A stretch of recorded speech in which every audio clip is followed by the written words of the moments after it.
Esta é uma versão da Helicon São Paulo.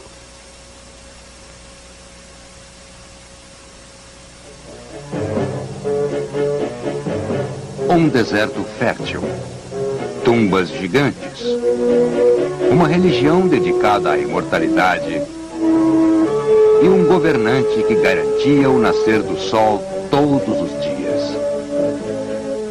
Por que esta civilização durou mais que qualquer outra, extraordinários 3.000 anos? Os antigos egípcios, neste episódio de A Civilização Ocidental.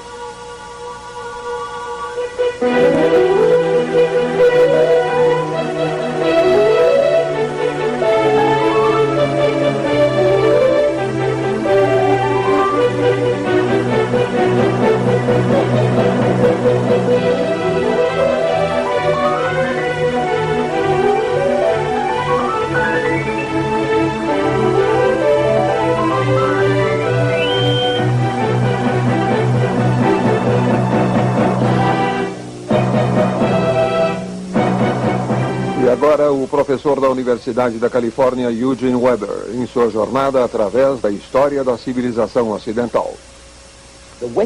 A civilização ocidental tem seu início real no Oriente, que é onde o Sol nasce.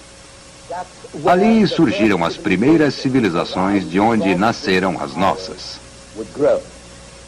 É onde encontramos o crescente fértil, que alguns livros ainda descrevem como o berço da civilização e que, como podem ver, é uma porção realmente pequena da Ásia e da África, que vai da Mesopotâmia e Síria ao Egito. Mas é difícil enfatizar demais a importância deste pequeno pedaço de terra. Muitas das coisas que hoje consideramos banais tiveram suas raízes aqui, milhares de anos atrás. Desde o dinheiro em nossos bolsos até nossa atitude perante a imortalidade. É um paradoxo. Mas a maior parte do chamado crescente fértil é relativamente árido. Cerca de 5.000 anos atrás, as primeiras povoações urbanas existiam apenas nas margens de um rio ou de seus afluentes que não secavam durante o verão. Por outro lado, os três principais rios, Tigre, Eufrates e Nilo, muitas vezes causavam enchentes que transformavam os vales em pantanais. Assim, a agricultura dependia em muito do controle de inundações e da irrigação. Primeiro era preciso drenar a terra, depois era necessário mantê-la irrigada. Mas se você fizesse isso, teria um solo incrivelmente rico, que resultaria em safras regulares. Não uma, mas sim várias vezes ao ano. Assim, a terra era muito promissora, mas também impunha condições especiais sobre os agricultores. Os antigos egípcios costumavam mostrar o Nilo e seu relacionamento com ele em murais como este. A escavação de canais de irrigação e sua manutenção eram tarefas sociais até mais do que construir muros para defender a aldeia. E quanto mais crítica é a tarefa social, mais unida essa sociedade deve ser para cumpri-la. Aqui vemos homens medindo um campo a ser arado. O controle da água no crescente fértil também trouxe à sociedade um poderoso instrumento. As pessoas não conformistas eram excluídas da água. Em um clima temperado, como na Europa, geralmente há muita água, e ser afastado dela não chega a ser trágico. Mas numa zona árida, você pode morrer sem água, e isso também ajuda a explicar os primórdios da organização social entre as comunidades da região.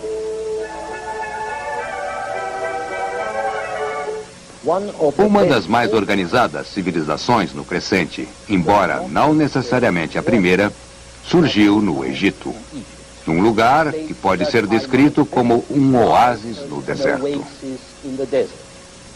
Este relativo isolamento deu ao Egito mais unidade que seus vizinhos, ajudando a tornar os egípcios mais seguros, estáveis, complacentes e muito diferentes de nós. Nós somos dinâmicos, progressistas, curiosos e interessados na mudança. novidade e progresso. Os egípcios eram relativamente passivos. Não pensavam muito em progresso e estavam mais interessados na estabilidade, regularidade, repetição, conservação. Isto permitiu que sua cultura sobrevivesse intacta por incríveis 3.000 anos. Para os antigos egípcios, como para muitos outros povos, a geografia foi um destino. Somente o Nilo possibilitava a vida no deserto que o cercava, como podemos ver nesta cena com os pescadores. Foi então, cerca de 10.000 anos atrás, que a população do Vale Pantanoso do Nilo trocou a caça e a pesca pelo plantio irrigado. Durante milhares de anos, eles aprenderam como drenar alguns dos pântanos e transformá-los em terras aráveis, controlando a água do rio. Assim, o Grande Nilo servia como fonte de vida para os egípcios e fomentava a necessidade de esforço cooperativo e modo de vida organizado. Isto levou a muitos desenvolvimentos cruciais, até cerca de 3.000 anos antes de Cristo. Quadros astronômicos e calendários para acompanhar as temporadas agrícolas e a escrita para gravar todas estas informações. Os egípcios usavam um tipo de escrita pictográfica, os hieróglifos. Cada imagem, cada hieróglifo, originalmente representava uma palavra. Este, por exemplo, é o sinal para gado. Os egípcios também usavam sinais para representar sons e letras. Estes símbolos representavam os sons B, A e Z. E a palavra Ba-res significa bezerro. Mas como o povo egípcio era tão literal, eles sempre usavam desenhos ao lado dos símbolos.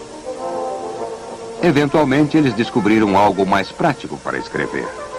Um material que parece papel, feito de papiro, uma planta que nasce em todo o delta do Nilo. A graciosidade das folhas do papiro serviria de referência para o estilo das colunas egípcias mais básicas, pelo menos nas ruínas que hoje temos de seus templos. Assim, a cultura egípcia foi moldada por seu ambiente em uma centena de formas diferentes. Quando olhamos para o mapa, por exemplo, vemos que embora o Nilo seja muito longo, ele só tem 10 quilômetros de largura, um oásis entre dois desertos escaldantes. Como o Egito é compacto e cercado pelo deserto, pode ser defendido contra ataques. E, por causa do Nilo, é uma terra de condições geográficas previsíveis. O rio sustenta uma sociedade estática em que a vida é bem segura e razoavelmente feliz, a julgar pelo tom confiante dos documentos mais antigos. Mas, acima do Nilo, havia uma força ainda mais poderosa, que era o Sol. O Sol que torna perfeito aquilo que brotou do rio e que queima com tanta força que parece divino. Como afirmou um egiptólogo, o Nilo exige que os homens coordenem seus esforços e o Sol revela a eles que uma única força governa o mundo.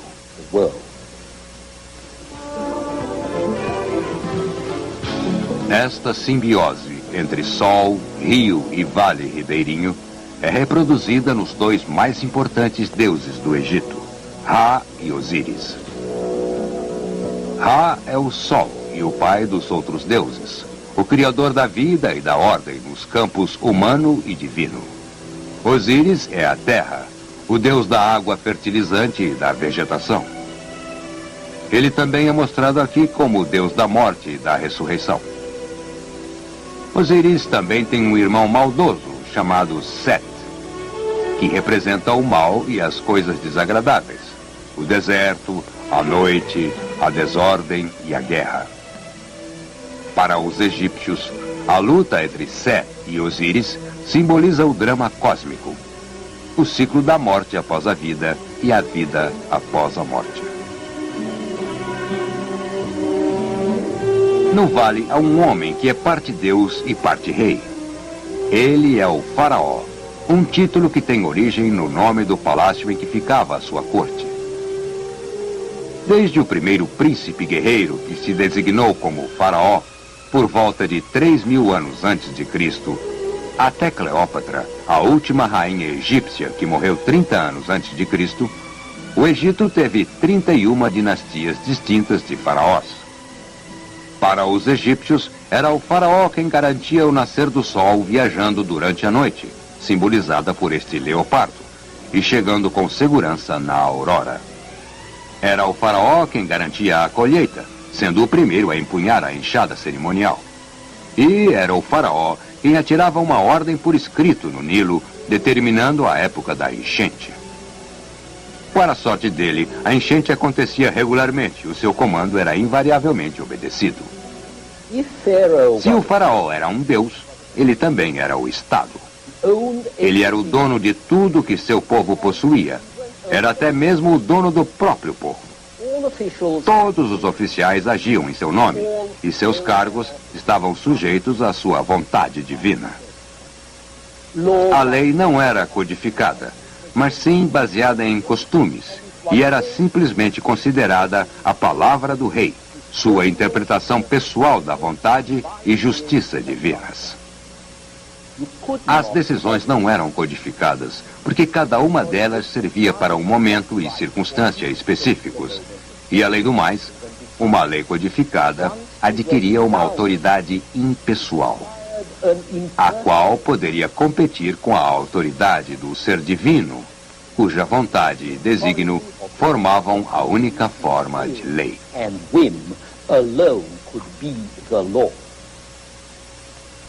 Somente o faraó expressava a verdade definitiva, a justiça, a bondade, a força cósmica de harmonia e ordem, que os egípcios chamavam de Mahat. Aqui vemos o julgamento final de um homem morto, cujo coração está sendo pesado contra a pena da deusa da verdade e do direito. O poder do faraó era tão absoluto que, na verdade, ele não apenas controlava as leis da vida na terra, mas também tinha acesso à eternidade. Somente ele poderia ter a certeza de uma vida permanente. Os outros só podiam desejar a eternidade servindo sua família e acompanhando o faraó para servi-lo no além.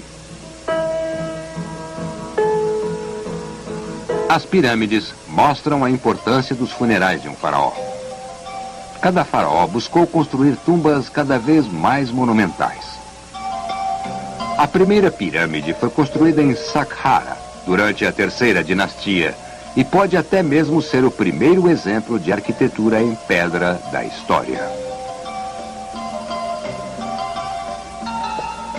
Ao lado da pirâmide, ainda podemos ver a tumba menor de um nobre. Acreditava-se que, se um nobre pudesse ser enterrado próximo da tumba real, e se ele deixasse registrados seus títulos na tumba, explicando como havia servido o faraó no passado e como ele continuaria a servi-lo no além, então ele teria a chance de acompanhar o faraó. Melhor ainda, é claro, seria ter sua esfinge dentro da tumba real, como este alto oficial da rainha Hatshepsut, que teve seu retrato gravado atrás das portas do templo para que pudesse alcançar a eternidade com ela.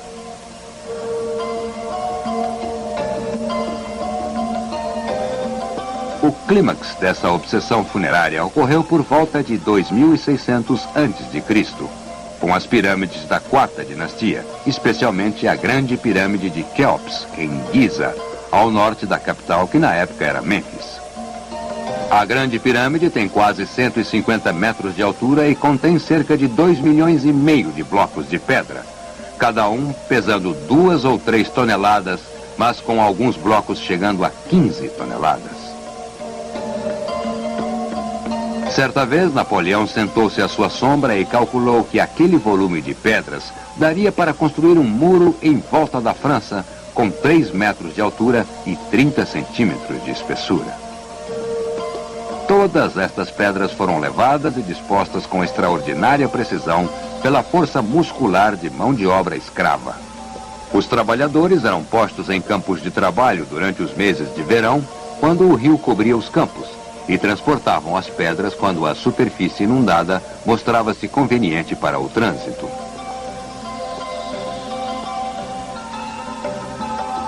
A Esfinge, na mesma área, também é monumental, com 73 metros de extensão e 20 metros de altura. Mas, pelo menos, não teve que ser transportada. Foi escavada de uma pedra que estava ali por acaso. Mas os monumentos egípcios mais imitados foram os obeliscos, cada um esculpido de um único bloco de granito, medindo entre 20 e 30 metros de altura. Hoje podemos vê-los nas capitais da Europa e, é claro, em Washington, onde, como sempre ocorre, os americanos aprimoraram o estilo original e fizeram um obelisco 5 vezes maior. Como nas pirâmides, os obeliscos representam e simbolizam a brilhante forma cônica dos raios do sol e também o desejo humano de imortalidade, a união com os deuses. Mas o esforço para construir estes monumentos não podia ser eterno. O peso sobre a mão de obra e os recursos da nação era demasiado. Entre 2500 e 2300 a.C., os reis da quinta e sexta dinastias construíram pirâmides bem menores. E com o declínio em tamanho, veio a diminuição da posição real, com simultânea elevação de sacerdotes e nobres. A cultura egípcia floresceu e brilhou neste período. Expedições comerciais foram ao Líbano em busca de cedro, Creta para o azeite de oliva e ao deserto para a mineração do cobre, e toda a nação avançou econômica e intelectualmente nas primeiras 4 dinastias. No início, tudo isso representou mais poder e glória para o faraó. Mas, à medida que o Estado se tornava mais poderoso e eficiente, o faraó precisava de um número maior de servidores. O governo tornava-se mais complexo. Havia mais cargos oficiais e os servidores enviados a terras distantes acabavam tendo maior autonomia. Supostamente, eles deviam aplicar a vontade do rei, mas, na verdade, aplicavam seu próprio julgamento. E assim, ironicamente, as forças reais centralizantes, tentando expandir e controlar cada vez mais, criaram uma contrapartida descentralizante de individualismo. Quando oficiais do governo conseguiam realizar as ordens do faraó, eles recebiam direitos hereditários a terras e até mesmo direitos hereditários aos cargos que controlavam. E à medida que sua riqueza e posição se fortaleciam, os servidores tornavam-se menos dependentes do faraó nesta vida e no além. Enquanto isso, as grandes fundações funerárias à volta dos túmulos reais cobriam grandes áreas para manter os sacerdotes em oração e os reis mortos felizes. Estas grandes cidades mortuárias não apenas esgotavam recursos importantes durante a construção, mas sua manutenção ocupava muita terra, mesmo após acabada e com seu construtor já enterrado. Tanto no Egito foi destinado a templos e túmulos que os números e a riqueza dos sacerdotes cresceram de forma dramática. E, ao mesmo tempo, os faraós estavam abdicando de grandes porções de terra, a fonte de sua riqueza. Com a redução da riqueza e poder dos faraós, houve maior descentralização, tanto política quanto religiosa. Em 2600 a.C., na quarta dinastia, e a seguir na quinta, as tumbas dos nobres estavam congestionando a área ao redor dos túmulos reais. Em 2300 a.C., na sexta dinastia, muitos nobres como este construíram seus túmulos em casa, nas províncias. Os sacerdotes e os altos oficiais do governo acreditavam que tinham uma boa chance de vida eterna por conta própria, Eles não tinham que molestar o faraó, nem tinham que se incomodar com ele. E além de não precisarem mais construir para a eternidade, agora eles também podiam interpretar o Mahat, a justiça e a verdade, que antes eram aplicadas somente pelo faraó. E assim termina a sexta dinastia em 2200 a.C., e com ela se encerra o período conhecido como o Velho Reinado. Nos 2 séculos seguintes, a descentralização do poder real egípcio trouxe fragmentação e anarquia, com os nobres e príncipes lutando pela supremacia. O chamado Reinado Médio tem início quando uma nova dinastia de faraós restaura a ordem, mas também tem suas fraquezas estruturais. A palavra do faraó não é mais lei. As leis passam a ser escritas, e o próprio faraó só é aceito enquanto seja poderoso e alerta. Com a crescente independência da nobreza, é apenas uma questão de tempo, até que a família real perca o seu controle. Ocorre um novo período de guerras, desunião e desordem entre 1700 e 1500 a.C., mas desta vez estrangeiros chegam do Nordeste, povos belicosos e mais bem armados que os egípcios, com cavalos, carruagens e armas mais potentes. Estes são os Ixos, os reis pastores da Ásia. O Egito deixa de ser um oásis para tornar-se um campo de batalha. Pela primeira vez, uma parte do seu território é conquistada por estrangeiros. A profunda sensação de segurança que havia sido a pedra fundamental da sociedade egípcia estava quebrada. Quando os invasores finalmente foram expulsos, no século XVI a.C., vieram os grandes faraós guerreiros, cujos heróicos esforços foram registrados em gravuras bélicas. Neste novo reinado, o Egito teria mais períodos de glória e mais anos de paz, mais ou menos entre 1500 e 1000 a.C.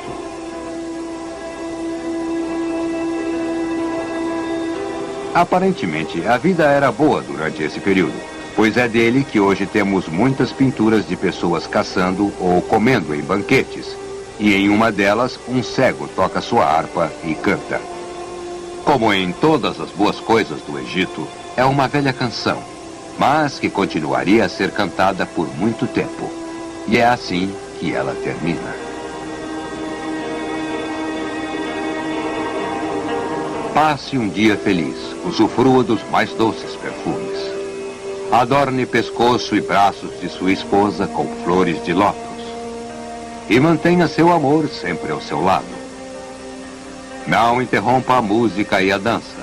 Esqueça a preocupação. Pense apenas no prazer, pois em breve chegará a sua vez. A jornada para a terra do silêncio.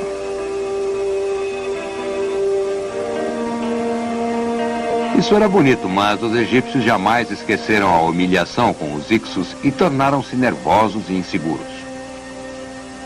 O novo reinado enfrentou novas invasões e a nova classe de soldados profissionais e administradores passou a dirigir o país, sempre ao lado dos sacerdotes. Agora, o poder dos reis divinos era apenas uma fachada para uma rígida hierarquia formal e uma burocracia menos baseada em tradição e costumes do que em regras e leis, menos em Mahat do que na disciplina formal. Infelizmente, para o novo reinado, os egípcios preferiam gozar a vida mais do que lutar. O serviço militar sempre era impopular e os armamentos quase sempre ultrapassados. Assim, quando os egípcios enfrentavam exércitos mais fortes, geralmente perdiam, o que passa a ocorrer 1000 anos antes de Cristo.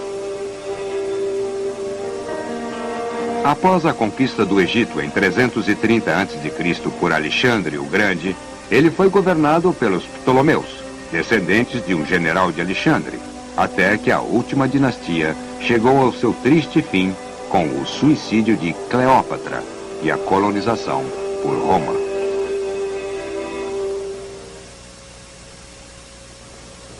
Mas o mais fascinante é que durante todo o tempo a imagem do faraó permaneceu a mesma, o ideal egípcio, o estilo convencional e os modelos estabelecidos 3.000 anos antes.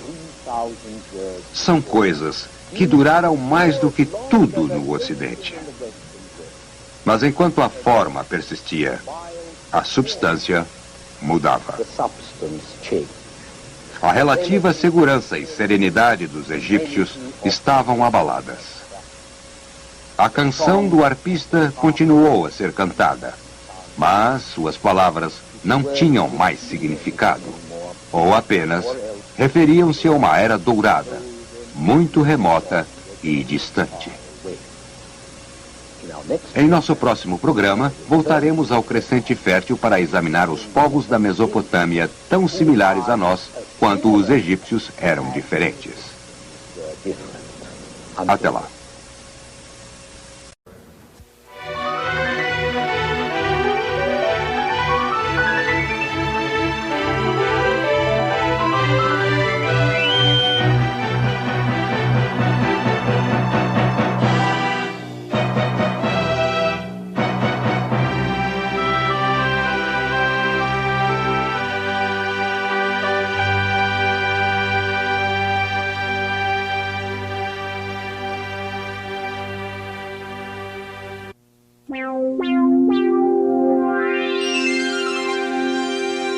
Funding for this program is provided by Annenberg CPB to advance excellent teaching. For information about this and other Annenberg CPB programs, call 1-800-LEARNER and visit us at www.learner.org.